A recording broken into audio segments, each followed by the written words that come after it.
Hello everyone, कैसे हैं आप सब और क्या हाल समाचार हैं आपके। वैसे हाल समाचार अच्छे तो नहीं होंगे क्योंकि रोज मार्केट गिर रहा है। निफ्टी आज भी 1% के करीब और बैंक निफ्टी आधा % से ज्यादा गिरी है। लेकिन भयावह स्थिति तो भैया ब्रॉडर मार्केट में रही है, जहां पे बीएससी मिड कैप इंडेक्स 3%, तो स्मॉल कैप इंडेक्स 4% तक टूट गया। और स्मॉल कैप मिड कैप वो होते हैं जहां पर रिटेलर के पैसे ज्यादा लगे होते हैं, और जब ये टूटता है तो इंसान भी अच्छे तरीके से टूटता है। और इन सब कारण से सिर्फ सुबह के 2 घंटे में इन्वेस्टर के करीब 8 लाख करोड़ डूब गए। अब यहां पर जो गिरावट की वजह है, सिर्फ देसी नहीं विदेशी भी है। वो कहते हैं ना, नेता लोग कहते हैं विदेशी ताकत लगी हुई है, तो कुछ कहानी ऐसी ही है, कुछ विदेशी वाली। और उसमें भी इंटरेस्टिंग सी कहानी है कि हर बार हम अमेरिका के कारण गिरते थे और आज हम चाइना के कारण गिर गए हैं। तो कहानी बड़ी अजीबोगरीब है। तो ग्लोबल क्या है और इंडियन लेवल पे क्या है, दोनों चीजों को कवर करेंगे। वन बाय वन आगे बढ़ते हैं, बहुत ध्यान से देखिएगा, बहुत इंपॉर्टेंट लर्निंग आपको मिलेगी। तो चलिए शुरू करते हैं, और वीडियो के लास्ट में हम निफ्टी बैंक निफ्टी का चार्ट भी आपके साथ शेयर कर देंगे। तो मार्केट में जो आज गिरावट हुई उसमें चाइना के एक स्टार्टअप डीप सेक का बहुत बड़ा हाथ है, जिसके बारे में इंस्टाग्राम में मैंने रील भी बनाई थी, भैया फॉलो करते रहिएगा। तो डीप सीक ने एक मुफ्त और open source AI model launch करके भैया दुनिया की तकनीक को हिला डाला, दुनिया में हलचल मच गई। और ये जो एआई मॉडल है, अमेरिकी कंपनी ओपन एआई के चैट जीपीटी को डायरेक्ट टक्कर देता है और धराशायी कर देता है। और इसके चलते क्या हुआ, अमेरिकन स्टॉक फ्यूचर और अधिकांश एशिया मार्केट गिरावट में रहे। नेस्डेक कंपोजिट फ्यूचर और S&P 500 फ्यूचर में लगभग 2% और 1% की गिरावट हुई। यहां तक कि सुबह सुबह जब नेस्डेक फ्यूचर खुला था वो भी डाउन खुला था। इसके उलट चाइना और हांगकांग का स्टॉक मार्केट ऊपर रहा। क्यों? क्योंकि चाइना के लिए गुड न्यूज, अमेरिका के लिए बैड न्यूज। अब अमेरिका के लिए कैसे बैड न्यूज है, इस पूरे टॉपिक को हम लास्ट में कवर करेंगे, ठीक है? क्योंकि ये लर्निंग मैंने कहा था ना, बहुत इंपॉर्टेंट आती है, तो इसको हम लास्ट में कवर करेंगे। पहले हम ये समझ लेते हैं कि इंडियन मार्केट का क्या कहानी है। दूसरा क्या हो गया भैया, डॉलर क्या हो गया मजबूत और रुपया हो गया कमजोर। आप ऐसे सिंपल समझ लो, ठीक है? रुपया कमजोर और डॉलर मजबूत। तो अमेरिकी राष्ट्रपति डोनाल्ड ट्रंप ने निर्वासित लोगों को वापस से लेने से इनकार करने के बाद कोलंबिया पे 25% टैरिफ समेत तमाम प्रतिबंध लगाने का ऐलान कर दिया। और इससे क्या हुआ, अमेरिकी डॉलर मजबूत हो गया। तो ग्लोबल क्या हो गया मामला, ऊपर नीचे ऊपर नीचे। और ग्लोबल मामला ऊपर नीचे होते ही रुपया कमजोर। इसके अलावा ट्रंप के नए कार्यकाल के तहत भारत और अमेरिका के बीच कैसे संबंध रहेंगे वो अभी तक कुछ क्लियर नहीं। जो पहले बातें होती थी ना कि बड़ी दोस्ती है, वो ऐसा लगता दिख नहीं रहा है। तीसरा है भैया बजट। अब मामला ऐसा हो चुका है कि आपको भी पता है, जीडीपी की कहानी, लोगों के हाथ में पैसा नहीं है होने की कहानी, इन सब से लोग डरे हुए हैं। अब कहते हैं भैया निर्मला सीतारमण जी पे विश्वास रहा नहीं, अब बजट में ये क्या करेंगी, इंसान डरा पड़ा है। तो कहता है भैया बजट क्या आएगा, इससे पहले ऑलरेडी गिरा हुआ है, प्रॉफिट बुकिंग कर लो, हम अपनी पोजीशन को हल्की कर लेते हैं, ये जैसा बोलेंगे वैसा कर लेंगे, टेंशन नहीं लेंगे। झूठ मूठ में और भी कुछ ऊपर नीचे हो गया तो लेना का देना पड़ जाएगा। तो ये एक बड़ा इंपॉर्टेंट मामला आ गया। फिर चौथा है भैया, ये जो Q3 के रिजल्ट आ रहे हैं ये कहीं से दमदार नहीं आ रहे हैं, रोज एक ना एक एक्सीडेंट हो रहा है, ठीक है? कुछ है कि स्टॉक के रिजल्ट अच्छे आ रहे हैं, जो दिसंबर तिमाही के रिजल्ट। तो सेंटीमेंट क्या हो रहा है, Q2 तो बेकार था ही था, जिसके कारण मार्केट धराशायी हुआ। Q3 भी संभलने को रेडी नहीं हो रहा है, तो अब रिजल्ट अच्छे नहीं आ रहे तो ऑलरेडी विश्वास लोगों का टूट रहा है। कंपनियों के जो परिणाम है बाजारों की उम्मीद से बहुत कम है। तो ये क्या हुआ, अगेन डर का विषय। तो कहते भैया बेचो बेचो। फिर आता है हमारा पांचवा, एफआई कहते हैं हम तो ठहरे परदेसी, साथ क्या निभाएंगे, सुबह पहली गाड़ी से लौट जाएंगे। तो लगातार अपना माल बेचे जा रहे हैं और अब तक करीब 2.5 लाख करोड़ रुपए की निकासी कर चुके हैं। और सिर्फ जनवरी में अब तक उन्होंने 69,000 करोड़ के माल बेच डाले। ये बाबू साहेब रुक ही नहीं रहे हैं। तो कहानी क्या हो रही है, वन बाय वन वैल्यूएशन तो बड़ा पीछे चला गया। तो ओवरऑल जितना खेल पड़ रहा है कि एफआईआई की बिकवाली, रुपया का कमजोर होना, जो कभी भी बेहतर होता ही नहीं है। जीडीपी के आंकड़े आगे, कंपनियों के रिजल्ट खराब आएंगे तो जीडीपी कहां से संभल जाएगी। गेटिंग माय पॉइंट, समझने की कोशिश करना। अगर कंपनियों के रिजल्ट खराब आएंगे तो क्या होगा, कुछ नहीं होगा, जीडीपी और खराब आएगी। तो मार्केट कहीं से संभल नहीं रहा है। तो अब उम्मीद किस पे है, टैक्स पे बजट में भैया कुछ अच्छा मिले, कुछ ऐसा टॉनिक मिले कि मार्केट दौड़े। कहानी यही नहीं रुकती है, फिर एक कहानी और आती है। रिच डैड पुअर डैड के जो कौन है लेखक, रॉबर्ट कियोसाकी, उनका भैया सुबह सुबह ट्वीट आ गया। दिखा दो भैया एडिटर बाबू, सामने दिख रहा होगा आपको ट्वीट, ठीक है, कि फरवरी में इतिहास की सबसे बड़ी गिरावट होगी। इंसान डर गया। लेकिन उन लोगों के लिए बड़ा अवसर है जो फैसला लेने में देरी नहीं करते और तुरंत कदम उठाते हैं, ऐसा स्टेटमेंट कहा। अब उनका कहना ये गिरावट इतिहास की पिछली सबसे बड़ी आर्थिक मंदी को भी पीछे छोड़ देगा। ऐसे समझो, ये बहुत बार ट्वीट करते रहते हैं मार्केट गिरेगा, क्रैश होगा, हुआ नहीं है, ठीक है, मतलब कभी हुआ नहीं हुआ लाइक दैट, बट इस बार अभी हो रहा है तो और ट्वीट आ गया, ठीक है। तो बट सेंटिमेंट्स में क्या होता है, जब सब चीज निगेटिव चले ना तो एक चीज और निगेटिव आती है, तो वो उसके लिए टॉनिक का काम करती है, और निगेटिव हो गया। आई बात समझ में?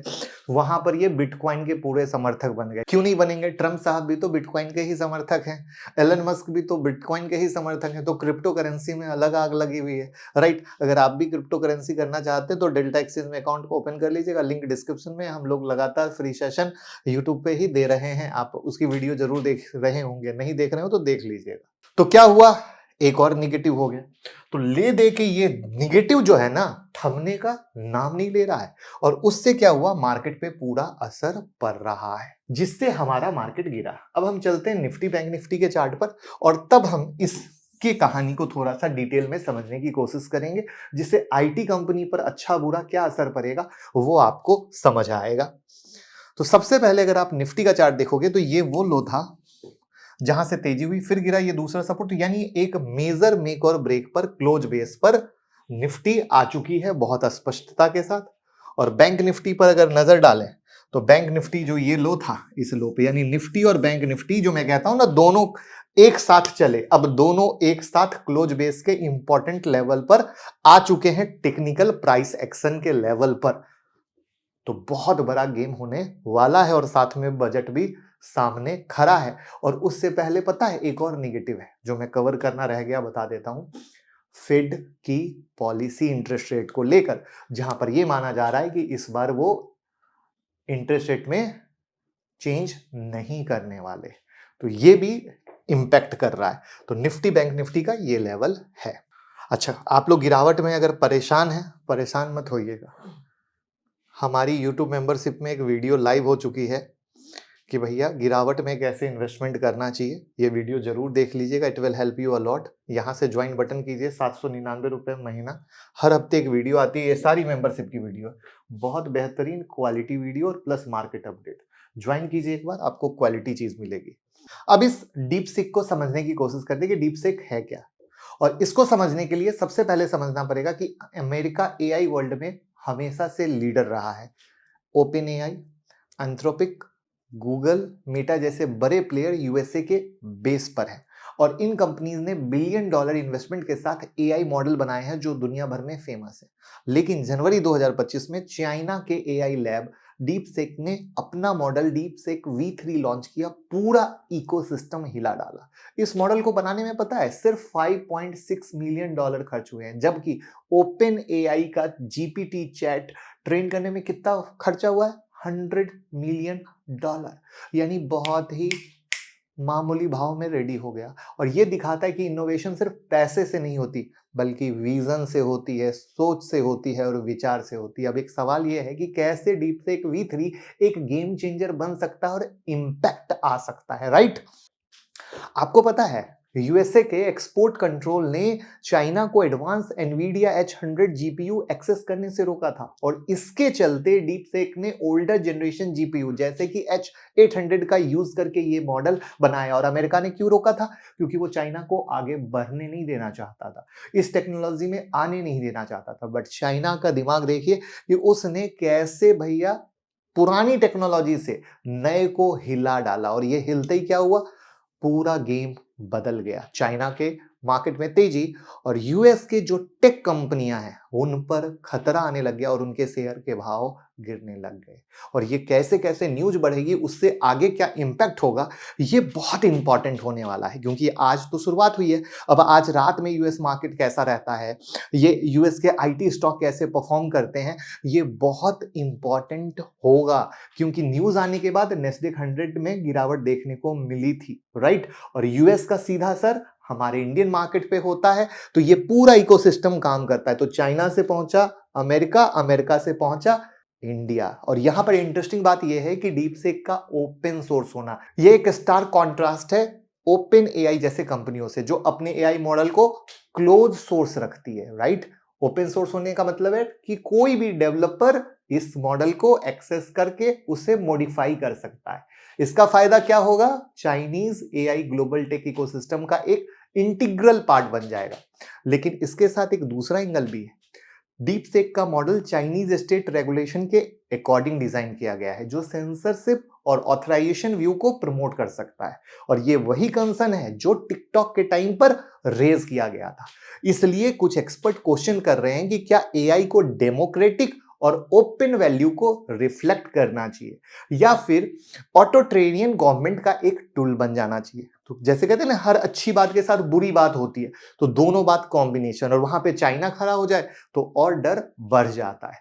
लेकिन चाइना के इस ब्रेक थ्रू के बाद यूएसए में एक अर्जेंसी देखी जा रही है। डोनाल्ड ट्रंप ने अपने सेकेंड डे में ऑफिस पर ही $500 बिलियन का एक टारगेट प्रोजेक्ट अनाउंस किया, जिसके बारे में मैं आपसे ऑलरेडी बात कर चुका हूं एआई वाली वीडियो में। अगर आपने नहीं देखा हो तो भैया, इसलिए मैं कह रहा हूं, बहुत इंपॉर्टेंट वीडियो अभी मार्केट में जो चल रहा है, ट्रम्प का $500 बिलियन का प्लान, ये यहां पर है, ये इससे कनेक्टेड है, देख लीजिएगा।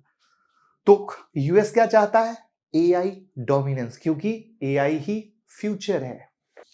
और इतना क्विक ट्रंप का एक्शन में आना, ये दिखाता है कि भैया कितना बड़ा हिट यूएस को लगा है डीप सिक से, राइट। ग्लोबल लेवल पे क्या इफेक्ट डला है, राइट। प्लस एआई सिर्फ यूएसए या चाइना तक नहीं है, हर देश को अगर आगे बढ़ना है तो एआई में तरक्की करना पड़ेगा। एआई के बिना पॉसिबल नहीं है। यानी इंडिया के लिए ये एक मौका है अपने एआई और टेक इंफ्रा को ग्लोबल स्टैंडर्ड पर ले जाने का, क्योंकि इंडिया की जो टेक कंपनियां, उनका मोस्टली रेवेन्यू कहां से आता है, यूएस से आता है। यानी वो अपनी कंपनियों में, यानी यहाँ की जो कंपनियां हैं, वो इन्वेस्ट करके इस इंफ्रा का फायदा उठा सकती है और इस वॉर का फायदा उठा सकती है। लेकिन इसके लिए सरकारी पॉलिसी बहुत ज्यादा जरूरी आता है। तो वैसे आपको क्या लगता है कि कुछ नया बेहतर निकल के आएगा या ऐसा ही रह जाएगा? बट उम्मीद करता हूं कि आज की वीडियो में पूरी 360 डिग्री फिल्म, मार्केट क्यों गिरा उसको भी मैंने समझा दिया, इसके कारण क्या प्रॉब्लम आ रही है, कैसे चाइना अमेरिका आमने सामने आके खड़ा हो चुका है वो बता दिया, प्लस मार्केट में जो गिरावट हो रही है वो क्यों हुई है, प्लस किस मेजर लेवल पे टेक्निकल है वो भी बता दिया। आपको बजट तक टेंशन नहीं लेना है, बजट तक मार्केट वोलाटाइल रहेगा रहेगा, ये एकदम दिमाग में बैठा लीजिए। बजट के हफ्ते भर के बाद ही कुछ कहानी होगी, उसको भी अब आप कहोगे तो मैंने बता दिया था जब हमने यहां पर ये वीडियो बनाई थी, प्री बजट और पोस्ट बजट रैली। बट वही प्रॉब्लम है, सिर्फ कम लोगों ने देखा। तो जब तक ये सब वीडियो वन बाय वन नहीं देखेंगे जो कि अभी की मार्केट से रिलेटेड है, आपका डाउट और टेंशन खत्म नहीं होगा। तो टेंशन खत्म करने के लिए आपको वीडियो देखनी पड़ेगी। बट आई विल रिक्वेस्ट, जो डर गया वो मर गया। तो डरना मना है, साफ सुथरे स्पष्ट शब्दों में। वीडियो को शेयर कर दीजिएगा जिससे दूसरे भी ना डरे। Thank you.